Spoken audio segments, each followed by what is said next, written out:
Start, 1, 2. Yun, no?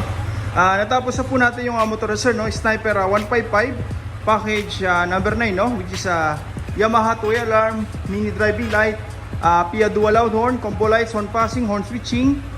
Ayan, rapid horn, meron na rin po ito, no? Okay, ayan. Kung napansin nyo kanina po, no? Dito po natin i-start sa remote. Keyless na po yung motorizer. Although keyless na po yun, no? Pero dito, hindi po tayo pwedeng makapag-start, no? Yung auto start na tinatawag dito.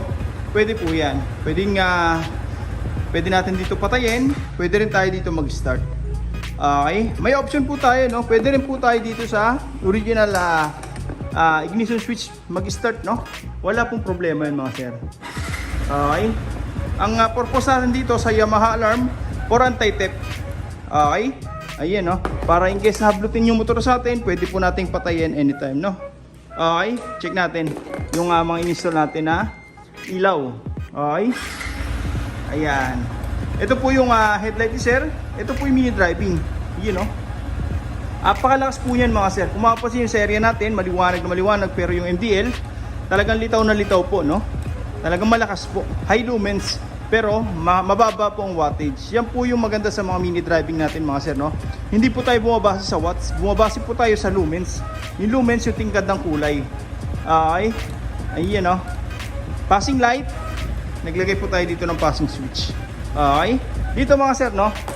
Sa passing switch natin, sumasabay po yung headlight yan sa mini driving. Okay. Yan po yung maganda sa setup natin, mga sir, no? Pero maganda dyan, pwede pa tayo mag high and low ng headlight nang hindi sumasabay yung mini driving. Sa mini driving naman, high and low, hindi sasabay yung headlight. Pero pag nag-passing, automatic sabay lahat. Yan po yung difference ang gawa natin sa iba, no? Usually pag nag-passing, mini driving net lang yung ilaw. Pero dito, sabay po lahat yan. Yung purpose natin dyan, mga sir, kaya pinagsabay natin para in case na nag-high tayo ng mini driving, may headlight pa rin magpapassing. Okay? For example, yung headlight naman yung naka-high, meron namang MDL na papalit para sa passing. Ayun, no? Ayun po yung combo light sa atin, mga sir. Hindi po tayo basta-basta nagtatap ng mini driving dito sa headlight, no? Na kapag ka nag-high ng headlight, sumasabay yung mini driving. Dito hindi po ganun, mga sir. Okay? High and low headlight, high and low mini driving. Ayan. May mga nagtatanong, sir, paano kung naka-on po lahat? May passing pa rin ba? Try natin, no? High ng headlight, MDL, nag-passing tayo, may ilaw pa rin dyan, mga sir. Hindi tayo mawala ng passing light, no? Okay.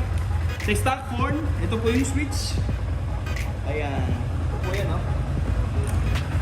Stock horn.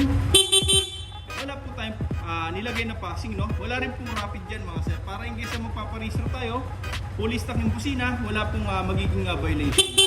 Tapos sa loud horn, press lang po natin itong hollow switch kanina. Automatic po yan, lalakas yung busina natin at magkakaroon po ng horn passing, no? Ayan, no? Tapos hindi lang po basta loud horn, nag-install din tayo ng rapid horn. Nung press lang po natin yung horn switch, yung busina natin, magsusunod-sunod na po yan. Ayan, no? On tayo ng MDL, ng headlight, MDL, nagbusina, may horn passing pa rin. Rapid horn, okay, apakalakas. Ayan. Ngayon, demo naman natin itong Yamaha alarm, no? Bali dito, mga sir, no? Dalawang remote po yan, isang main, tapos isang duplicate. Okay, dito parehas lang po sila ng function, no? Auto start, unlock, tapos lock.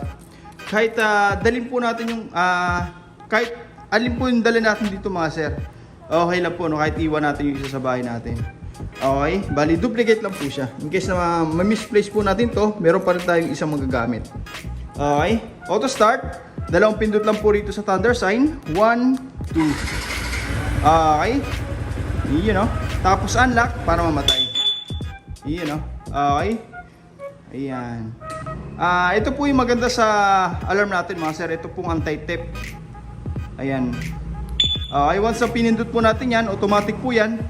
Activated na po yung alarm. 24/7 po yun, mga sir. Kahit po iwan-iwan natin yung motor natin sa parking lot, kahit malayo na po ito sa motor, pagka nagalaw po yun ng kahit sino, mag-alarm po yung motor natin.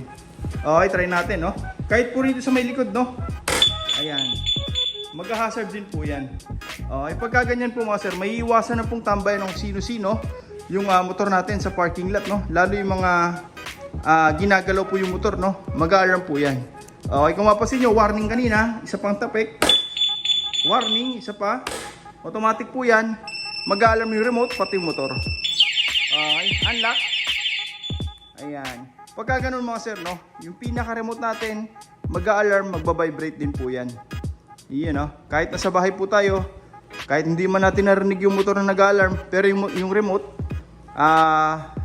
mag-alarm po siya. Madedetect po natin na may gumagalaw, no? Okay? For example mga sir, gusto natin ng nakalak yung motor pero walang tunog. Pwede po yan. Silent mode, no? Para hindi po nakaka-istorbo sa mga kalapit na bahay, no?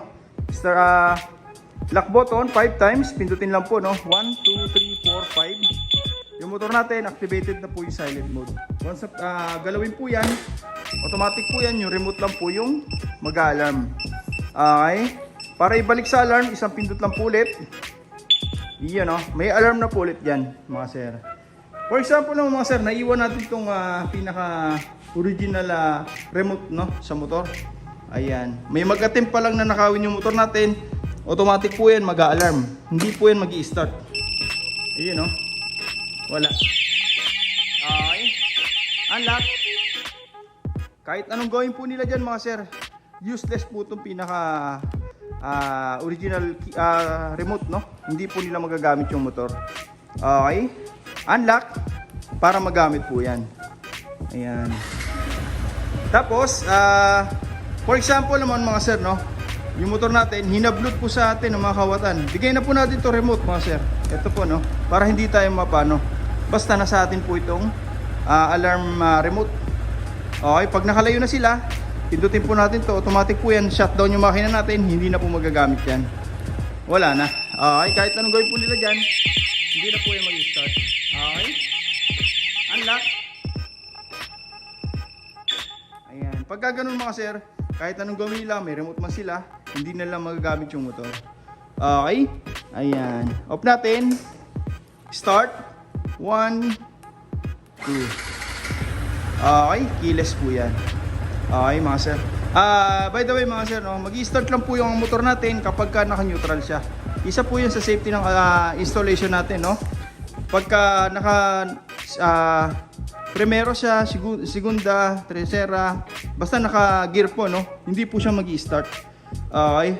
Para safety na rin po yan kung sakaling naka-side stand tayo, hindi po matutumba yung motor natin dahil kakadyot po, no? Try natin mga sir. Ayan. Nag-start tayo. 1, 2. Okay, yung panel lang po yung nag-on, pero yung engine natin hindi po yung nag-start.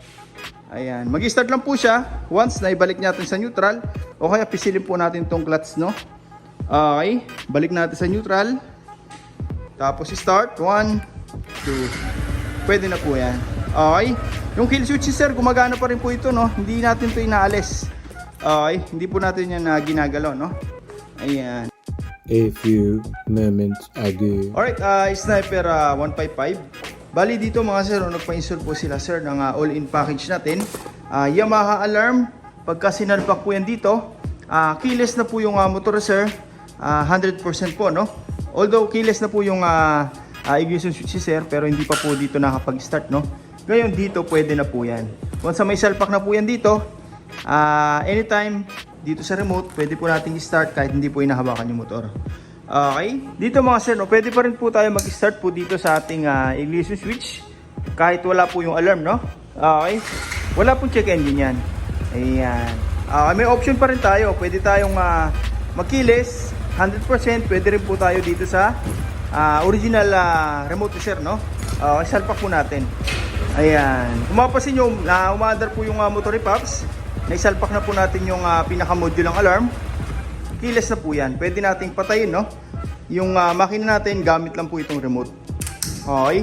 Ang maganda pa dyan, pwede pa rin tayo mag-start kahit hindi po natin hinawakan yung pinaka-motor, no? Yung pinaka-starter switch. Start. Yan, no? Okay? Dahil po yan dito. Anti-tape, auto-start. Ayan. With alarm po yan, no, mga sir. Okay? Ngayon, mga sir, natakpan na po natin yung ibang pairings po ni Pops, no? Ayan. Bali, dito, nagpa-install po sila, sir, ng package number 9, no? All-in po yan, mga sir. Yung 3 basic needs po ng mga kapwa natin rider, no? Ilaw na malakas, mini driving, busina na malakas, tapos yung Yamaha alarm natin for safety. Anti-theft po yan mga sir. Yung kaninang dinemo po natin, no? Ayan, check po natin yung wirings. May rapid na po yun ito, no? Tapos passing switch, may combo lights na rin, may horn switching stock to loud. Yung stock na busina, andito pa rin, hindi natin inaalis. May switching po, no? Lahat po ng nabanggit natin na switch, no? Sama-sama po yun sa isang harness mga sir. Ito po yung ginawa natin, no? Wala po tayong makikita mga kung ano nung wirings na nakakalat po dito. Malinis po yan. Okay? Magmula rito sa ating domino switch. Original po yan mga sir, no? Hindi po siya yung plastic na replica, no? May mga lumalabas po kasi nito na plastic. Pag hinigpitan dito, nabibiyak. Dito, original po yan. Tapos passing switch para naman sa combo lights. Horn switching, stock to loud. Lahat po yan, pababa po, sama-sama sa isang harness. Umikot dito sa ating chassis, papuntang busina. Ayan. Original PR rin po ito mga sir, Hindi po tayo naglalagay ng mga replica. Okay? Nakaharness din po yan, no? Papunta ron sa may ating power module. Ito po yan. Nagsama-sama po sila rito, no? Ito po yung galing sa Yamaha. Ito po yung gawa natin. Okay, parang wala pong nailagay, no? Dito mga sir, sa power module natin, siya po yung distributor ng power, no? Siya rin po yung control. Pagka meron tayo nito, hindi po tayo magkakaroon ng fluctuation sa kuryente mga sir. Kahit po magsabay-sabay po naka-on yan, no? Yung ating MDL, busina, alarm, hindi po tayo magkakaroon ng fluctuation. Kumbaga, stable pa rin yung power. Wala pong mag-aagawan, no? Katulad nung iba, no, na pupunta rito sa shop. Pag nag-on ng mini driving, hihina po yung busina dito. Tapos pag nag-on daw ng pag nag-loud horn, kumukurap yung mini driving, dito hindi po 'yan mangyayari. Dahil po yan dito, no. Wala na po tayo makikita kung ano ng mga relay po rito na nakasiksik, no. Katulad kanina, ayun ang mga tinanggal po natin, no. Dati na po may mini driving sila, sir. Pinatanggal po, pinapalitan ng bago, yung mas malakas. Okay. Wala na po tayong makikita mga nakasiksik dito na kung ano, no. Andito na po lahat yan. Okay, sa power module natin. Dalawa po yan, no. Okay. Then so made in Japan, kaya sure po tayo na matibay talaga. Marami na tayong customer na na-install na ito. Hanggang ngayon mga sir, all goods pa rin, no. Ang kagandaan pa dyan, magpalit man tayo. Just in case lang po, no, magpalit tayo ng MDL, busina, kahit anong brand po yan. Applicable po yan dito sa power module natin. Hindi na po tayo magkakat ng wire. Wala nang i-rewirings. Itong ginawa natin, fix na po yan dyan. Okay? Same features pa rin. May rapid horn, combo lights. Plug and play na lang. Ready to use agad, no? Sakali lang naman po na magpapalit tayo. Okay? Umabot mo ng ilang taon, magpapalit tayo. Hindi na po kayo mahirapan. Okay? Ganyan po tayo gumawa rito, no? Hindi po yung basta install lang, mapailaw, mapatunog, okay na. Dito, lahat po yan. Ultimo yung wiring sa atin. Nakahinang po yan para walang loose contact na mangyayari, matagtag man yung motor, sir, malubak man, safety po yan. Tsaka nakashrinkable tube lahat ng mga joints para kung sakali, no, tumagal yung wiring sa atin, hindi po basta-basta magkaroon ng electrical short. Ayan. Then after nyan, na po, rubberized tape na po yung exterior nya. Hindi po tayo naglalagay ng mga shrinkable tube dito sa outer line, no? Kasi hindi po advisable yun para sa pambalot ng wire dito sa labas. Kasi pagka nainitan po yan, nagbibitak-bitak parang interior ng gulong, no? Overtime dahil sa init na makina, tubig ulan, ayan, lumuluma agad. Unlike po sa mga rubberized tape, katulad ng lahat ng manufacturer ng motor, yan po ang gamit, flexible po yan. Lumigo-ligo man tayo, hindi po yan naglalamat. Yan po yung maganda sa pambalot natin mga sir, no? Hindi po yun yung typical na pambalot ng mga electrical tape, no? Sa mga household, yung nabibili sa mga hardware dito, no? Ayan, special po yan para sa wire harness talaga. Okay, ayan. Yung alarm natin, nakasecure po yan sa loob, no? Hindi po basta-basta naabot ng mga kawatan. Ayan, nakasakit na rin po yan, plug and play. Kagaya po ng demo natin kanina, no? Okay, ngayon, ikakabit na lang po natin yung mga parts, tapos yung mga pairings, tapos testing na natin, no? Okay, ayan, safety po yan. Umulan, umaraw, hindi po basta-basta maapektuhan yung ating wirings overtime, no? Okay. Pasukin man to ng daga mga sir, sureball po yan. Hindi po yan basta-basta ngangat-ngatin. Unlike puro sa mga nakagapang dito na iba-ibang kulay ng wire, no? Para daw pag nasira, madali raw i-repair ng mga customer. Hindi po tayo ganun mag-isip mga sir. Dito hanggat mare, lahat po yan, finished product, 100%. walang mga nakalabas na wire. Okay? Ayan. Kabit na natin yung mga pairings. Sa mga gusto po magpagawa, no, punta lang po kayo dito sa shop. First come, first serve po tayo. Maraming salamat po.